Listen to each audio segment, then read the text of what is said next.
ನಮೋ ವಾಲ್ಮೀಕಿ. ನಮಸ್ಕಾರ ಬಂಧುಗಳೇ. ನಾನು ನಿವೃತ್ತ ಪ್ರಾಧ್ಯಾಪಕ ಡಾಕ್ಟರ್ ಅರ್ಜುನ್ ಬನ್ನಣ್ಣವರ್.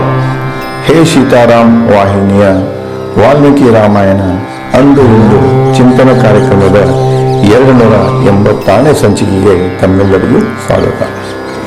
ನಾನು ತಮಗೆ ಹಿಂದಿನ ಸಂಚಿಕೆಯಲ್ಲಿ ಜಟಾಯು ರಾಮನಿಗೆ ತನ್ನ ವಂಶ ಕುರಿತು ಹೇಳುವ ಕಾಲಕ್ಕೆ ಇಡೀ ಜೀವರಾಶಿ ಯಾವ ರೀತಿಯಾಗಿ ಜನ್ಮ ತಾಳಿತು ಅನ್ನೋ ಅದನ್ನು ವಿಚಾರವನ್ನು ಸಿದ್ಧಾಂತವನ್ನು ಹೇಳ್ತಾರೆ. ಇಲ್ಲಿ ವಾಲ್ಮೀಕಿಯವರು ಜಟಾಯು ಮೂಲಕ ಭೂಮಿ ರಚನೆ, ಭೂಮಿಯ ಮೇಲೆ ಯಾವ ವಸ್ತುಗಳು ಕಾಣ್ಕೊಂಡಿರು, ಅವುಗಳಿಂದ ಎಷ್ಟು ಜನ ಪ್ರಜಾಪತಿಗಳು ಹುಟ್ಟಿದರು, ಯಾವ ಪ್ರಜಾಪತಿಗಳಿಂದ ಯಾವ್ಯಾವ ಕುಲಗಳು ಅಂದರೆ ಗಿಡ, ಮರ, ಪಕ್ಷಿ, ಪ್ರಾಣಿ, ಮನುಷ್ಯ ಹುಟ್ಟಿದ್ರು ನಮ್ಗೆ ಸಂಕ್ಷಿಪ್ತವಾಗಿ ಹೇಳ್ತಾರೆ.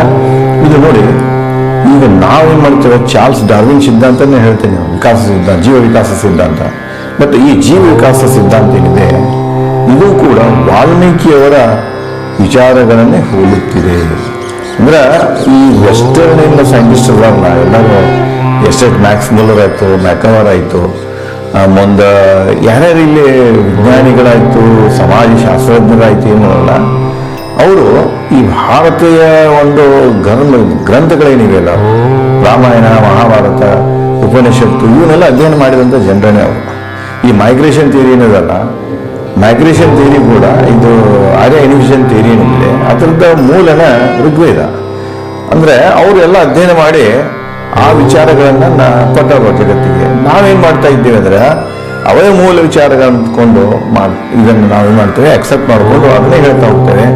ಆದರೆ ಅವರು ಪೂರ್ವದಲ್ಲಿನ ಯಾರು ಯಾವ ಮೂಲದಿಂದ ತಗೊಂಡಿದ್ರು ಆ ಮೂಲವನ್ನು, ಮೊದಲೇ ಮೂಲವನ್ನೇ ನಾವು ಅಧ್ಯಯನ ಮಾಡ್ತಾ ಇಲ್ಲ. ಇದು ಆ ಗ್ರಂಥ.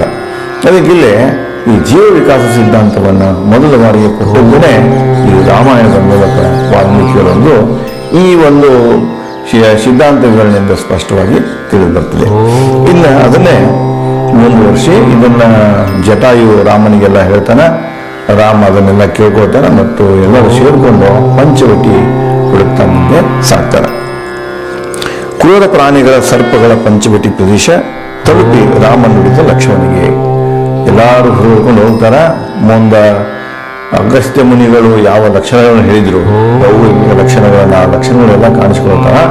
ಅವ್ರಿಗೆ ಗೊತ್ತಾಗ್ತದೆ ಇದೇ ಪ್ರದೇಶ ಪಂಚವಟಿ ಪ್ರದೇಶ ಇದೆ, ಆಲದ ಮರಗಳೂ ಇವೆ, ನರ್ಮದಾ ನದಿನೂ ಇದೆ ಅಂತ ಅವ್ರು ಹೇಳಿದಂಥ ಎಲ್ಲ ಕೊಳ್ಳದ ಇದೆಲ್ಲ ವಾತಾವರಣ ಏನಿದಿಲ್ಲ, ಪರಿಸರ ಅದೇ ಹೋಲುವಂತ ಗೊತ್ತು, ಇದೇ ಪಂಚವಟಿ ಅಂತ ಹೇಳಿ ತಿಳ್ಕೊಂಡ ರಾಮ ಲಕ್ಷ್ಮಣನಿಗೆ ಹೇಳ್ತಾನ, ಓ ಲಕ್ಷ್ಮಣ, ಅಗಸ್ತ್ಯರು ಹೇಳಿದ ಪಂಚವಟಿಗೆ ಬಂದೆವು, ನೋಡು ಅರಣ್ಯ ಹೂಗಳಿಂದ ತುಂಬಿದೆ. ಅಲ್ಲಿ ವಿಟ್ನೆಸ್ ಹಾಕಿ ಹೇಳ್ತಾನೆ, ಸಾಕ್ಷಿ ಹಾಕಿ ಹೇಳ್ತಾನೆ, ವೆರಿಫಿಕೇಶನ್. ಅಗಸ್ತ್ಯ ಮುನಿಗಳು ಹೇಳಿದ್ರಲ್ಲ, ಇಲ್ಲಿ ಮರಗಳಿಂದ, ಹೂಬಳ್ಳಿಗಳಿಂದ, ಹಣ್ಣು ಹಂಪಲಿನ ಮರಗಳಿಂದ ತುಂಬಿದ ಪ್ರದೇಶ ಅಂತ ಹೇಳಿದ್ರಲ್ಲ, ಈ ಯಾವ ಲಕ್ಷಣಗಳೆಲ್ಲ ಗೋಚರಿಸ್ತಾ ಇದೆ. ನೀನು ನಿಪುಣ, ವನವಾಸಕ್ಕಾಗಿ ಸ್ಥಳ ಗುರುತಿಸು, ನಮ್ಮ ನೆಚ್ಚಿನ ಗುಡಿಸಲು ಕಟ್ಟೋಣ. ಅದಕ್ಕೆ ಲಕ್ಷ್ಮಣ ಹೇಳ್ತಾ, ನೀರು ಇದ್ರಾಗ ನಿಪುಣರಿಪ್ಪ, ಎಲ್ಲಿ ನಾವು ವಾಸಸ್ಥಳ ಮಾಡ್ಕೋಬೇಕು, ಗುಡಿಸಲ ಕಟ್ಟಬೇಕು, ಹ್ಯಾಂಗ್ ಕಟ್ಟಬೇಕು ಅನ್ನೋದ್ರ ಬಗ್ಗೆ ನಿಮ್ಗೆ ಸಾಕಷ್ಟು ತಿಳುವಳಿಕೆ ಇದೆ, ಅನುಭವ ಇದೆ. ಅದಕ್ಕೆ ಈ ಪ್ರದೇಶದಲ್ಲಿ, ಪಂಚವಟಿ ಪ್ರದೇಶದಲ್ಲಿ ನಾವು ವಾಸಯೋಗ್ಯವಾದಂಥ ಸ್ಥಳವನ್ನು ಹುಡುಕಿ ಗುಡಿಸಲನ್ನು ಕಟ್ಟೋಣ ಅಂತ ಹೇಳಿ ರಾಮ ಲಕ್ಷ್ಮಣನಿಗೆ ಹೇಳ್ತಾನೆ. ನಯನ ಮನೋಹರ ಶಯನಕ್ಕೆ ಸರೋವರ, ಹೂಗಳ ಹಣ್ಣು ಹಂಪಲ, ಶೀತಲ ಜಲ, ಸೌದೆ, ಮೂವರಿಗೆ ಉಲ್ಲಾಸದ ಸ್ಥಳ ಗುರುತಿಸಿ. ಅಂದ್ರೆ ಲಕ್ಷ್ಮಣನ ಮಾನದಂಡ ಏನಾಗಿತ್ತಂದ್ರೆ, ಒಂದು ನಯನ ಮನೋಹರ, ಸುತ್ತಮುತ್ತ ಪರಿಸರ ಚೆನ್ನಾಗಿರ್ಬೇಕು. ನೋಡಿ, ಮನುಷ್ಯ ಯಾವಾಗಲೂ, ಮನುಷ್ಯ ಅಂದ್ರೆ ಪ್ರಕೃತಿದ ಶಿಶುನ ಗಾಂಧಿ ಕೂಡ ಅದನ್ನ ಅಂತಿದ್ರು. ಮನುಷ್ಯ ಯಾರಪ್ಪ ಅಂದ್ರೆ ಪ್ರಕೃತಿದವರು. ಪ್ರಕೃತಿ ಮಾತೆ ಅಕ್ಕಿಯಿಂದ ಹುಟ್ಟಿದವ್ರಲ್ಲ. ಅಕ್ಕಿ ಎಲ್ಲಿ ತನಕ ನಮ್ಮನ್ನು ಬಯಸ್ತಾಳೆ ತನಕ ಇರ್ತೇವೆ.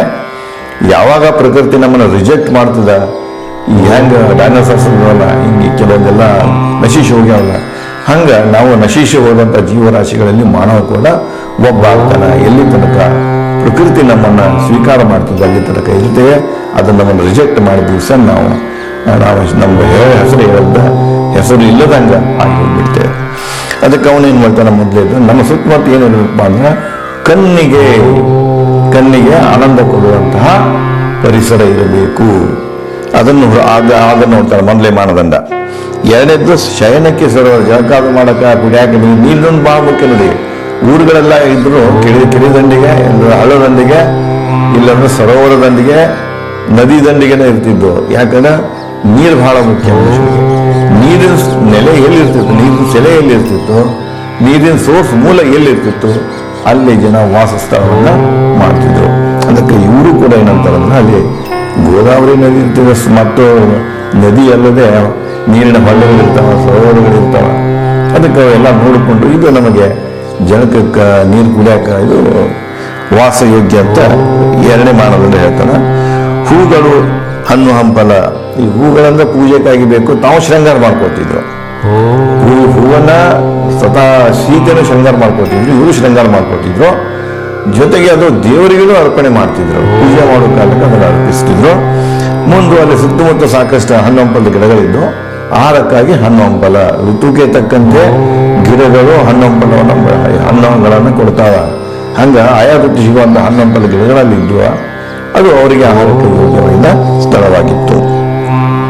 ಶೀತಲ ಜಲ, ಅಲ್ಲಿದ್ದಂಥ ಜಲ ಅಗದಿ ಶುಭ್ರವಾಗಿತ್ತು. ಅಗದಿ ನೋಡೋಕೆ ಬಹಳ ಶೀತಲ ತಂಪಾದ ಜಲ ಇತ್ತು ಮತ್ತು ನೋಡಕ್ಕೂ ಬಹಳ ಆನಂದ ಅನಿಸ್ತಿತ್ತು. ಮುಂದೆ ಸೌದೆ, ಅಡಿಗೆ ಮಾಡಕ್ಕೆ ಸೌದೆ ಬೇಕಲ್ಲ, ಮನೆ ಕಟ್ಟಕ್ಕೆ ಸೌದೆ ಬೇಕು, ಗಿಂಬು ಬೇಕಾಗ್ತಿದೆ. ಅವೆಲ್ಲ ಸೌದೆ ಸುಲಭವಾಗಿ ಸಿಗುವಂಥ ಸ್ಥಳ ಆಗಿತ್ತು.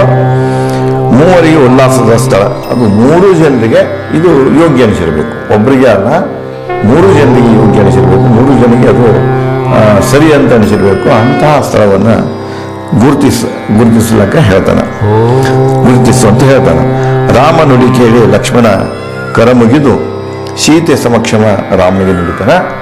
ಅನ್ನ ಮಾಡದನ್ನ ಹೇಳಿರ್ತಾನ, ಇಂತಹ ಸ್ಥಳ ಹುಡುಕೊಂಡು ನೀನು ಅಲ್ಲಿ ಗುಡಿಸಲ ಕಟ್ಟಬೇಕು ಅಂತ ಹೇಳಿದಾಗ ನಾವು ಕಟ್ಟೋಣ ಅಂತಾನ, ಕಟ್ಟಬೇಕಂದ್ರೆ ಕಟ್ಟೋಣ ಅಂತ ಹೇಳ್ತಾನೆ. ಅದಕ್ಕೆ ನನ್ನ ಮಾತನ್ನ ಕೇಳಿ ಸೀತೆ ಸಮಕ್ಷಮ ಲಕ್ಷ್ಮಣ ರಾಮನಿಗೆ ಹೇಳ್ತಾನ, ನಾನು ನಿನ್ನ ಅವಲಂಬಿ ವರ್ಷಗಳವರೆಗೆ ನೀನೇ ಸ್ಥಳ ಗುರುತಿಸಿ ಅಪ್ಪಣೆ ಕೊಡು ನನಗೆ. ನಾನು ನಿನ್ನ ಸೇವಕನಾಗಿ ಬಂದನನ್ನ, ನೀ ನನಗೆ ಅಪ್ಪಣೆ ಕೊಡು, ನಾನು ಹುಡುಕುದಲ್ಲ. ನೀ ಬೊಟ್ಟು ಮಾಡಿ ತೋರಿಸು, ಕೈ ಮಾಡಿ ತೋರಿಸು, ಇದೇ ಸ್ಥಳದಲ್ಲಿ ಗುಡಿಸಲ ಕಟ್ಟು ಅಂತ ನಿನ್ನಗೆ ಅಪ್ಪಣೆ ಮಾಡು. ನಾನು ನಿನ್ನ ಅಪ್ಪಣೆಯನ್ನು ಮನಸ್ಸಿನ ನಾನು ಗುಡಿಸಲನ್ನ ಕಟ್ತೇನೆ ಅಂತ ಹೇಳಿ ಲಕ್ಷ್ಮಣ ರಾಮನಿಗೆ ಕೇಳ್ಕೊಳ್ತಾನ. ಲಕ್ಷ್ಮಣನ ವಿಧೇಯಕ ನುಡಿ ಕೇಳಿ ರಾಮ ಲಕ್ಷ್ಮಣನ ಕೈ ಹಿಡಿದು ಗುಡಿಸಲು ಕಟ್ಟಲು ಯೋಗ್ಯ ಸ್ಥಳ ತೋರಿಸಿ ನುಡಿದ. ತಮ್ಮನ ಬಾಯಿಂದ ಈ ಶಬ್ದ ಬರ್ತಿತ್ತು, ಅವನ ಕೈ ಹಿಡ್ಕೊಂಡು ಹತ್ಕೊಂಡು ಅವನಿಗೆ ಕೈ ಮಾಡಿ ತೋರಿಸ್ತಾನ. ನೋಡಿ, ಈ ಸ್ಥಳ ಇದೆ, ಈ ಸ್ಥಳದಲ್ಲಿ ಗುಡಿಸಲನ್ನ ಕಟ್ಟೋಣ ಅಂತ ಹೇಳ್ತಾನ. ಯೋಗ್ಯ ಸ್ಥಳ ತೋರಿಸಿ ನೋಡಿದ. ಹೂಗಳ ಹಣ್ಣುಗಳ ಗಿಡಗಳಿವೆ, ಅಲ್ಲಿ ನೋಡಿ ಹೂ ಹಣ್ಣಿನ ಗಿಡ ಅದಾವ. ಸರೋವರಗಳಿವೆ, ಕಮಲ ಹೂಗಳು ಸೂರ್ಯನಂತೆ ಹೊಳೆಯುತ್ತಿವೆ. ಹಂಸ ಚಕ್ರವಾಹಕ ಹಕ್ಕಿಗಳಿಂದ ತುಂಬಿದೆ. ಅರಣ್ಯದ ಸುತ್ತುವರಿದ ಗೋದಾವರಿ ನದಿ ಕಾಣುತ್ತಿದೆ. ಅಲ್ಲಿ ನೀರಿನ ಸರೋವರಗಳನ್ನು ಇವೆ, ಸರೋವರದ ಪಕ್ಷಿಗಳ ಹಿಂಡುಗಳು ಇವೆ, ಕಮಲ ಇದೆ, ಹೂ ಬಳ್ಳಿಗಳಿವೆ, ಹಣ್ಣುಗಳನ್ನು ಕೊಡುವಂತ ಗಿಡಗಳನ್ನು ಇವೆ. ಈ ಪ್ರದೇಶ ಎಷ್ಟು ನೋಡಲು ಯೋಗ್ಯ, ವಾಸಿಸಲು ಯೋಗ್ಯ ಇದೆ ಅಂತ ಹೇಳಿ ರಾಮ ಲಕ್ಷ್ಮಣನಿಗೆ ತೋರಿಸ್ತಾನ. ಮುಂದೆ ಅಲ್ಲೇ ಆ ಅರಣ್ಯವನ್ನೇ ಸುತ್ತಾಕೊಂಡು ಹೋಗುವಂತ ಗೋದಾವರಿ ನದಿಯನ್ನು ಕೂಡ ಅವನು ತೋರಿಸ್ತಾನ. ಅಗಸ್ತ್ಯರು ಹೇಳಿದಂತೆ ಈ ಬೆಟ್ಟಗಳು ಗವಿ, ನವಿಲು, ಪ್ರಾಣಿ ಪಕ್ಷಿಗಳ ಹಿಂಡು, ಹೂ ಹಣ್ಣಿನ ಗಿಡ ಮರಗಳ ಅರಣ್ಯದಿಂದ ತುಂಬಿದೆ. ಇಲ್ಲಿ ಎಲ್ಲ ಏನಿದೆಪ್ಪ ಅಂದ್ರೆ ಗವಿಗಳು ಇವೆ. ಇವತ್ತು ಆ ಗವಿಗಳಿವೆ.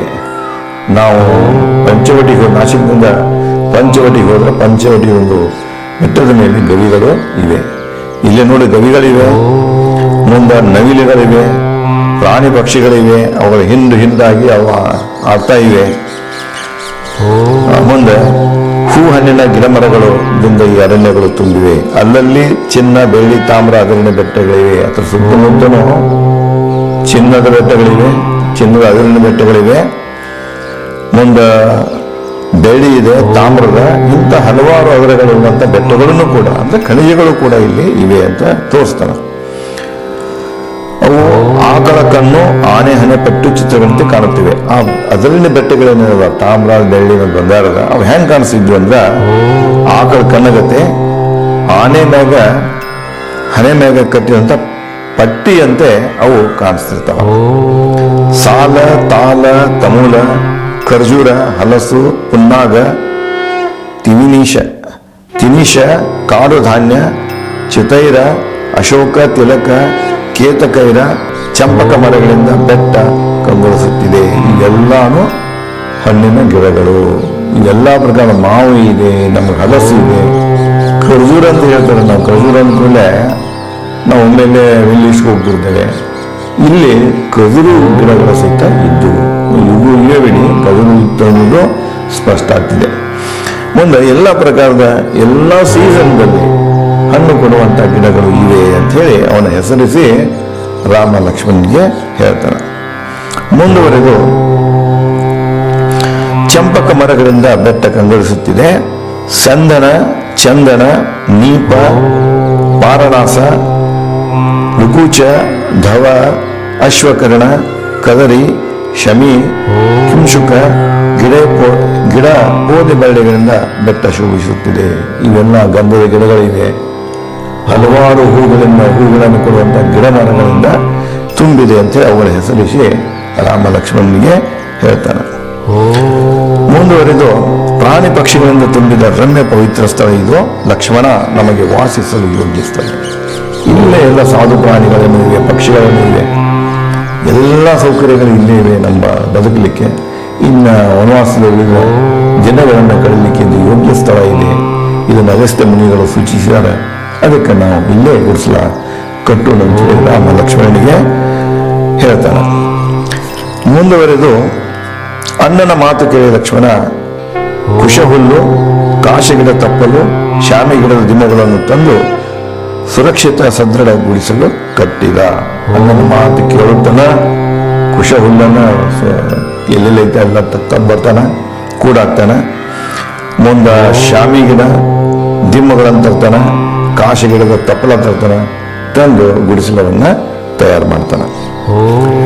ಗೋದಾವರಿ ನದಿಯಲ್ಲಿ ಸ್ನಾನ ಮಾಡಿ ಕಮಲ ಹಣ್ಣು ಹಂಪನ ತಂದು ಲಕ್ಷ್ಮಣ ಹೂ ಹಣ್ಣು ಅರ್ಪಿಸಿ ರಾಮಸೀತೆಗೆ ಹೊಸ ಗುಡಿಸಲ ಪ್ರವೇಶಿಸಿದರು. ಗುಡಿಸಲ ಕಟ್ಟಿದ ನಂತರ ಮತ್ತು ಗೃಹ ಪ್ರವೇಶ ಮಾಡಬೇಕು. ಅದಕ್ಕೆ ಬೇಕಾದಂಥ ಹೂ ಹಣ್ಣು ಹಂಪನಗಳನ್ನೆಲ್ಲ ತಂದು ಸೀತೆ, ಅಣ್ಣ ರಾಮ ಮತ್ತು ಸೀತೆಗೆ ಕೊಡ್ತಾನೆ. ಅವ್ರು ಮೂವರು ಕೂಡ್ಕೊಂಡು ಆ ಗುಡಿಸಲದ ಪೂಜೆ ಮಾಡಿ ಗೃಹ ಪ್ರವೇಶ ಮಾಡ್ತಾರೆ. ಸೀತೆ ರಾಮ ಆನಂದ ಪಟ್ಟರು ಹುಲ್ಲಿನ ಗುಡಿಸಲು ನೋಡಿ. ಆ ಗುಡಿಸಲ ನೋಡಿಕೊಂಡು ಯಾವ ರೀತಿಯಾಗಿ ಎಷ್ಟು ಚೆಂದಾಗಿ ಕಟ್ಟ ಅನ್ನೋದು ನೋಡ್ಕೊಂಡು ಅವರಿಗೆ ಸಂತೋಷ ಆಗ್ತಿದೆ. ಲಕ್ಷ್ಮಣ ಅಪ್ಪಿಕೊಂಡು ರಾಮ ನೋಡಿದ್ದಾನೆ. ಆ ಗುಡಿಸಲ ನೋಡಿಕೊಂಡು ಪ್ರವೇಶ ಆದ ನಂತರ ರಾಮ ಲಕ್ಷ್ಮಣನ ಅಪ್ಪಿಕೊಂಡು ಲಕ್ಷ್ಮಣನಿಗೆ ಹೇಳ್ತಾನ, ನಿನ್ನ ಕಾರ್ಯ ನೋಡಿ ಅನಂತ ಪ್ರೀತಿ ಹುಟ್ಟಿತು. ತಮ್ಮ ನೀನು ಹೇಳಿದ ತಕ್ಷಣ ನೀವು ಇದನ್ನೆಲ್ಲ ಮಾಡಿದ್ಯಾ, ನಮ್ಮ ಮನಸ್ಸಿಗೆ ಸಂತೃಪ್ತ ನೀಡುವಂಥ ಗುಡಿಸಲವನ್ನು ಕಟ್ಟಿದಿ. ಎಲ್ಲ ನೋಡ್ಕೊಂಡು ನನಗೆ ಬಹಳ ಆನಂದ ಆಗ್ತದೆ, ಬಹಳ ಆನಂದ ಉಕ್ತಾ ಇದೆ ಅಂತ ಹೇಳಿ ಸಂತೋಷದಿಂದ ರಾಮ ಲಕ್ಷ್ಮಣನನ್ನು ಅಪ್ಪಿಕೊಂಡು ನುಡಿತಾನೆ. ನಿನ್ನನ್ನು ಅಪ್ಪಿಕೊಂಡೆ, ನಿನಗೆ ಪರರ ಭಾವನೆ ಗೊತ್ತು. ನಿನಗ ಇನ್ನೊಬ್ಬರ ಭಾವನೆ, ಇನ್ನೊಬ್ಬರ ಬಯಕೆ ಏನಂತ ನನಗೆ ಗೊತ್ತು. ನನ್ನ ಬಯಕೆನೂ ಗೊತ್ತು, ಸೀತೆ ಬಯಕೆನೂ ಗೊತ್ತು, ಇನ್ನೊಬ್ಬರ ಅಗತ್ಯಗಳನ್ನು ನೀನು ಸರಿಯಾಗಿ ಗೊತ್ತಿದ್ದೀನಿ. ಎಲ್ಲ ತಿಳ್ಕೊಂಡೇ ನೀನು ಈ ಗುಡಿಸಲವನ್ನು ಕಟ್ಟಿದೀಯಾ. ಅದಕ್ಕೆ ನಿನ್ನನ್ನು ಮೆಚ್ಚುವಂತ ನನ್ನ ತಮ್ಮ ನೀನು ಅಂತ ಹೇಳಿ ರಾಮ ಲಕ್ಷ್ಮಣನ ಅಪ್ಪಿಕೊಂಡು ನುಡಿತಾನೆ. ಹಲವಾರು ನಿಪುಣತೆ ನಿನ್ನಲ್ಲಿದೆ. ಗುಡಿಸಲಾಗಿ ಕಟ್ಟುವುದು ಅಷ್ಟೇ ಅಲ್ಲದ ಇನ್ನೂ ಹಲವಾರು ನಿಪುಣತೆಗಳಿದ್ದೇವೆ. ನೀ ಎಕ್ಸ್ಪರ್ಟ್ ಇದೆಯಾ, ಹಲವಾರು ವಿಷಯಗಳಲ್ಲಿ ಸಾಕಷ್ಟು ಎಕ್ಸ್ಪರ್ಟ್ ಇದೆಯಾ, ಸ್ಕಿಲ್ ಇದೆ, ನಿನಗೆ ಸಾಕಷ್ಟು ಸ್ಕಿಲ್ ಇದೆ, ಎಲ್ಲ ವಿಷಯದ ಸ್ಕಿಲ್ ನಿನ್ನಲ್ಲಿದೆ, ರೂಢಿ ಇದೆ ಅಂತ ಹೇಳ್ತಾನೆ. ಅವನ ಲಕ್ಷ್ಮಣನ ವ್ಯಕ್ತಿತ್ವದ ವರ್ಣನೆಯನ್ನು ರಾಮ ಈ ರೀತಿಯಾಗಿ ಮಾಡ್ತಾನೆ. ಸರಿ ತಪ್ಪು ತಿಳಿದವ, ನಿನಗೆ ಯಾವುದು ಸರಿ ಯಾವುದು ತಪ್ಪು ಅನ್ನೋದು ಗೊತ್ತಿದೆ. ಸರಿ ತಪ್ಪು ತಿಳಿದನ ಹೋಗಬೇಕು. ವಾಲ್ಮೀಕಿಯವರು ಮೊದಲಿಂದನೇ ಹೇಳ್ತಾರೆ, ಯಾವುದೇ ಒಂದು ಕರ್ಮ ಸಿದ್ಧಾಂತ ಹೇಳೋ ಕಾಲಕ್ಕೆ ಹೇಳ್ತಾರೆ, ಕರ್ಮ ಮಾಡೋಕ್ಕಿಂತ ಮೊದಲ ನೀ ಅದರ ಬಗ್ಗೆ ತಿಳ್ಕೋಬೇಕು, ಅದಕ್ಕೆ ಕಾರಣಗಳು ಇರಬೇಕು, ಪರಿಣಾಮಗಳನ್ನು ತಿಳ್ಕೊಂಡ ನಂತರ ನೀನು ಕರ್ಮವನ್ನು ಮಾಡ್ಬೇಕಂತ ಹೇಳ್ತಾರೆ. ಅದನ್ನೇ ಇಲ್ಲಿ ಹೇಳ್ತಾನೆ. ನೀನು ಸರಿ ತಪ್ಪು, ಕಾಸ್ ಅಂಡ್ ಇಫೆಕ್ಟ್ ಎಲ್ಲ ನೋಡ್ಕೊಂಡೆ ನೀನು ಕೆಲಸ ಮಾಡ್ತೀಯ. ಸದ್ಗುಣಿ ತಂದೆ ನೆನಪು ಮರೆಸಿದೆ. ನಿನ್ನ ನೋಡಿದ ತಕ್ಷಣ ನನ್ನ ಅಪ್ಪನ ನೆನಪು ಹೋಗ್ಬಿಡ್ತು. ಅಂದ್ರೆ ನನ್ನ ತಂದೆಯಲ್ಲಿರುವಂಥ ಎಲ್ಲ ಸದ್ಗುಣಗಳು ಲಕ್ಷ್ಮಣ ನಿನ್ನಲ್ಲಿವೆ ಅಂತೇಳಿ ರಾಮ ಹೇಳ್ತಾನೆ. ನಿನ್ನ ಜೊತೆ ಕೆಲ ಕಾಲ ಕಳೆದ ಸಂತೋಷದಲ್ಲಿ ನಿನ್ನ ಜೊತೆಗೆ ನಾನು ಏನು ಮಾಡಿದೆ ಅಂದರೆ ಈಗ ನಿನ್ನ ಜೊತೆಗೆ ಇದ್ದೇನೆ, ನಾನು ನನಗೆ ಭಾಳ ಸಂತೋಷ ಅನ್ನಿಸ್ತಿದೆ. ಇನ್ನು ಎಲ್ಲರೂ ಕೂತ್ಕೊಂಡು ರಾಮ ಲಕ್ಷ್ಮಣ ಸೀತೆ ಪಂಚವಟಿಯಿಂದ 3 ಜನ ಇದ್ಕೊಂಡು ಸಂತೋಷದಿಂದ ಕಾಲ ಕಳೆಯುವಂತೇಳಿ ರಾಮ ಲಕ್ಷ್ಮಣನಿಗೆ ಹೇಳ್ತಾನೆ.